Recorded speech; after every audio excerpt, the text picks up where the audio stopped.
1 minute. अगर आप China में रहते हैं और आप पिनकोडों का इस्तेमाल जानते हैं तो ये बात आपको पता होनी चाहिए। Don't just give review for nothing. अगर आप वाकई में अपना रिव्यू एक अच्छी पिक्चर के साथ पोस्ट करते हैं तो आपको कैशबैक मिलता है। तो चले मैं आपको स्टेप बाय स्टेप गाइड करती हूँ।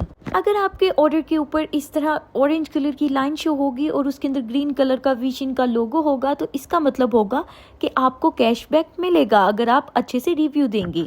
तो मैंने प्रेस किया इस रेड बटन को, देन कुछ इस तरह शो हुआ। उसके बाद मैंने अपनी रिंग की पिक्चर बनाई, उसके बाद मैंने रिव्यूज़ दिए। अगर आपकी क्वालिटी अच्छी है तो आप 5 स्टार्स दे सकते हैं और नीचे आपने वर्ड काउंट करने होते हैं, उसके अकॉर्डिंग रिव्यू देना होता है। कैशबैक आपको आपकी अमाउंट के अकॉर्डिंग मिलता है। ये मुझे एक और ऑर्डर के ऊपर आया हुआ नोटिफिकेशन कि इस पे भी आपको कैशबैक मिलेगा। ये प्रूफ है जी, मुझे मिल चुका है और ये रहा मेरा cashback. Thank you for watching.